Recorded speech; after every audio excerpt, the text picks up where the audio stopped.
Oke, selamat pagi ya, siang, sore, malam. Balik lagi bersama saya Brian Sasandi, dan di video kali ini saya kedatangan speaker terbaru dari Sharp, tipenya Seabox GS Pro 20 RB. Namun sebelum lanjut, seperti biasa saya ingin intro dulu.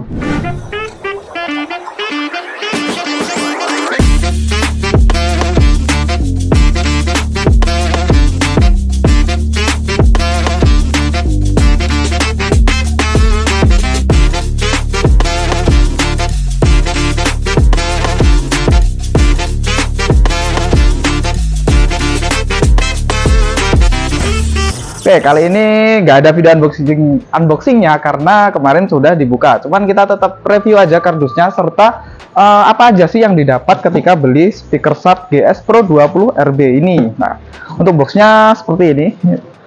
Nah, di sini ada tipenya Seabox GS Pro 20.000 dan di sini ada beberapa fitur-fitur unggulannya. Yang pertama adalah Analog Pro Series. Ya, ini adalah fitur untuk mengatur equalizernya ya. Jadi dia bukan kayak push atau geser-geser lagi, mainkan sekarang tombol ya, kliki tombolnya kayak gitu. Dan dia sudah dilengkapi dengan koneksi Bluetooth 5.3. Kemudian untuk susunan speakernya 2x10 inch woofernya, itu ukurannya berarti 10 in ya kayak gitu. Terus multi input, bisa LAN, bisa radio, kemudian bisa USB juga. Dia juga sudah terdapat port mic ya, dual mic port mic. Nah, untuk bahannya dia sudah, ini bukan karbon ya, jadi hanya finishingnya aja karbon. Kemudian dia juga mempunyai fitur easy move karena ada rodanya dan ada pegangannya seperti ini. Oke, kita buka aja apa aja yang didapat ketika membeli speaker Sharp ini gitu. Yang pertama pasti sudah ada speakernya yang di samping saya.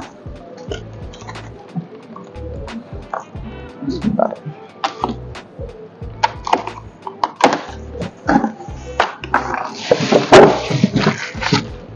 Nah, kemudian dia dapat buku garansi serta manual book. Kemudian dia juga dilengkapi dengan remote buat ngontrol dari jarak jauh. Dan ini ada tempat untuk naruh mic-nya ya. Jadi si speaker Sharp GS Pro 20 RB ini dia dapat bonus satu mic wireless. Nah, seperti ini, dan ini dia mic-nya. Kita buka sekalian biar kita tahu bagaimana model mic-nya.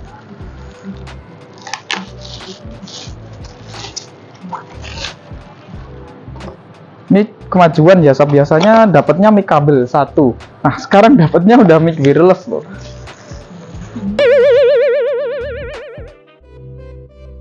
Dan ternyata dari segi build quality-nya bagus loh ini. Terasa berat. Dan untuk bahannya ini bukan plastik, tapi metal ya. Kemudian untuk powernya dia menggunakan dua buah baterai yang ukurannya sama seperti baterai jam atau AA 15 volt kayak gitu. Oke, sekarang kita beralih pada unit speakernya. Kalau dari segi dimensinya, kemudian dari modelnya, ini mengingatkan saya dengan speaker Polytron yang dulu pernah kita review ya. Mungkin bagi teman-teman yang belum lihat bisa tonton di link video di atas kayak gitu. Harusnya bisa kita compare dengan speaker Polytron tersebut. Namun sayangnya speaker Polytron itu kemarin sudah terjual karena ternyata itemnya sudah discontinue. Bakalan ada model barunya dan sampai sekarang belum datang gitu. Kita bahas dari segi desainnya. Di atas di sini terdapat panel pengaturannya yang menurut saya ini sebenarnya nggak jauh berbeda dengan model-model speaker Sharp yang lokal ya, atau yang buatan Indonesia kayak gitu. Di sini ada tombol power, kemudian di sini ada tombol pengaturan equalizer yang menurut saya tombolnya ini keras banget ya rasanya tuh. Nggak ada feel kayak premiumnya gitu. Kemudian di sini ada tombol pengatur musiknya, ada input USB sama micro SD atau memory card, dan ada logo Bluetooth buat agar kita tahu bahwa speaker ini bisa terkoneksi dengan Bluetooth. Ada tombol pengaturan volume, ada dua port mic-nya kayak gitu.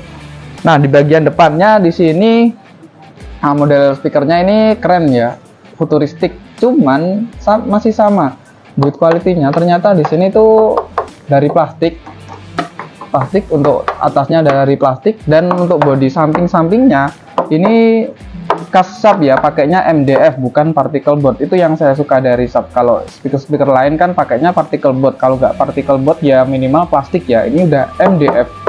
Itu jadi nilai plus dari sub gitu. Cuman di sini ada kayak aksen model-model baut yang ini ternyata bukan baut ya, plastik, dan warnanya sama seperti bodinya. Warnanya seperti ringnya yang warna abu-abu ini. Jadi terkesan kayak maksain gitu. Oke lah, nggak apa-apa. Cuman yang saya lebih suka lagi adalah bodi sampingnya yang dia udah di finishing motif ala karbon dan warnanya oranye mencolok, keren gitu, kayak mengingatkanku pada brand-brand speaker luar seperti JBL gitu ya, pakai warna orange. Dan untuk lebih mudah mindahinnya, di sini ada dua pegangan kanan kiri. Selain dua pegangan kanan kiri untuk mengangkat, dia di sini juga ada pegangan di atas. Karena di sebelah bawah belakang sini ada rodanya. Jadi kalau teman-teman mau mindahin nggak perlu effort lebih ya, atau mindahin satu orang aja itu sudah bisa. Sayangnya meskipun ini speaker mudah-mudah dipindah, untuk powernya dia belum menggunakan baterai seperti yang Polytron kemarin. Jadi masih ketergantungan dengan listrik, harus selalu nyolok di listrik untuk menyalakan speaker ini kayak gitu. Terus di sini juga ada fitur andalannya speaker sub, yaitu koneksi 2 unit audio tanpa kabel. Jadi misalnya teman-teman punya 2 speaker sub itu bisa terkoneksi jadi stereo ya kayak gitu. Oke, untuk inputnya misalnya kita ingin menyambungkan speaker ke sini, selain pakai Bluetooth dia juga masih punya port model RCA. Nah, seperti ini. Merah putih. Cakep sih kan, karena sekarang speaker-speaker modern itu udah jarang yang ngasih ya port seperti ini. Terus dia juga ada fitur lampunya. Nah, seperti ini. Ini ada tombol lampu di sini. Pastinya di sini nyala. Sayangnya ini lampu nyalanya tidak mengikuti musiknya ya, atau tidak mengikuti sesuai ritme nadanya kayak gitu. Langsung aja kita coba dari suaranya.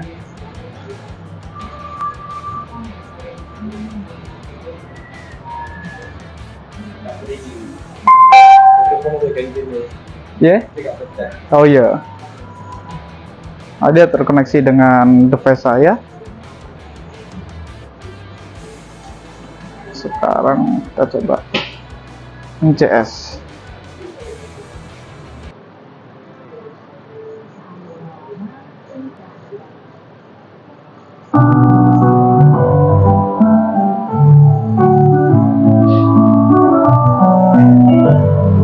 Bentar ya. Oh, ternyata ngikutin, mohon maaf. Berarti saya koreksi diri saya ya. Ternyata lampunya ini mengikutin. Ketika saya play musiknya, lampunya akan berkedip lebih cepat. Kalau saya pause, nah dia kedipnya lambat.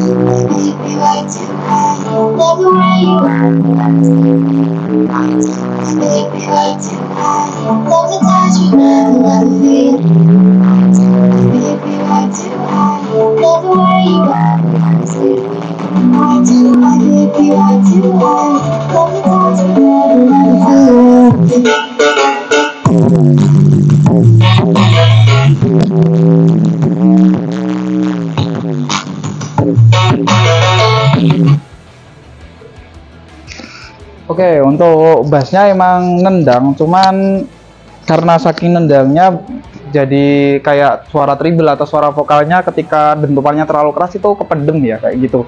Cuman saya tetap puas dengan speaker sub. Speaker sub itu akhir-akhir ini selalu mengedepankan dari segi suaranya, meskipun kita tahu dari segi build quality-nya ya ini subjektif sih, ada yang bilang bagus, ada yang bilang kurang kayak gitu. Apalagi kalau kita bandingin dengan kompetitornya yang punya build quality lebih solid kayak gitu.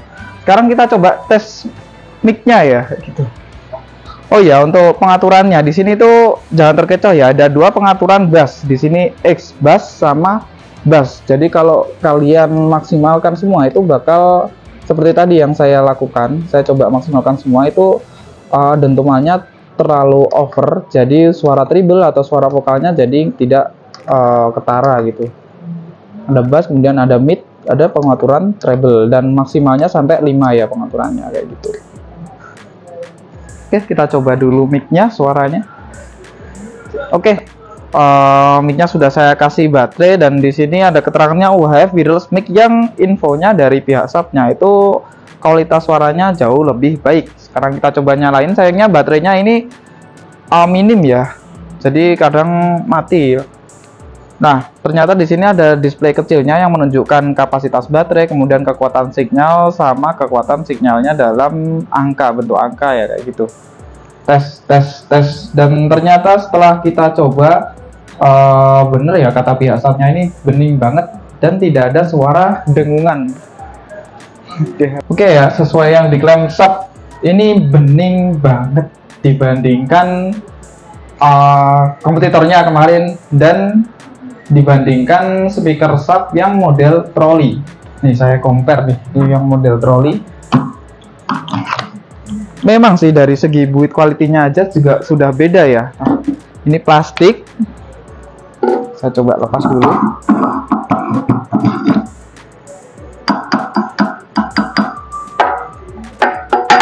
Nah, itu tebal banget loh bahannya. Selain itu juga mempunyai display yang komplit. Suaranya juga bening, serius bening. Di sini ada pengaturan echo atau efeknya. Tes.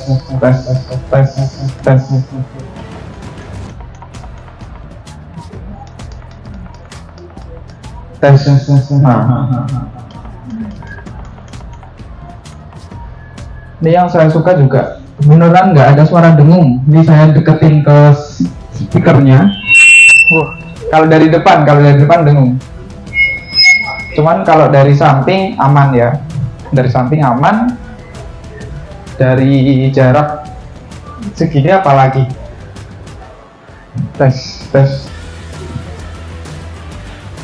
Nah, kalau kita menjauh, kita juga bisa cek dari kekuatan sinyalnya ya. Jadi misalnya sinyal di displaynya ini makin melemah, artinya kita harus semakin mendekat ke speakernya biar suaranya lebih jelas lagi kayak gitu. Overall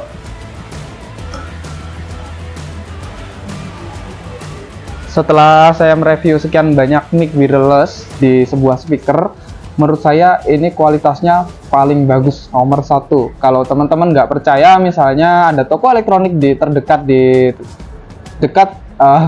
ada toko elektronik terdekat di rumah teman-teman, silahkan coba aja sendiri di tokonya atau bisa mampir langsung ke kita. Kesimpulannya adalah, oh ya, sebelum ke kesimpulan, harganya ya, saya cek dulu. Oke, untuk harganya ternyata di angka 2,8 juta. Ini sebenarnya hampir mirip sama yang kemarin yang lebih besar. Bentar ya. Sebelah sini. Nah, hampir mirip. Oh, lebih mahal yang C-Box Pro 1222 UBB ya, karena memang speakernya ini lebih besar. Tapi yang C-Box Pro 22 UBB ini tidak menyediakan mic wireless. Dia dapatnya mic kabel 1. Dan untuk kualitas suaranya jauh lebih bagus yang Sharp terbaru ini, GS Pro 20 RB gitu.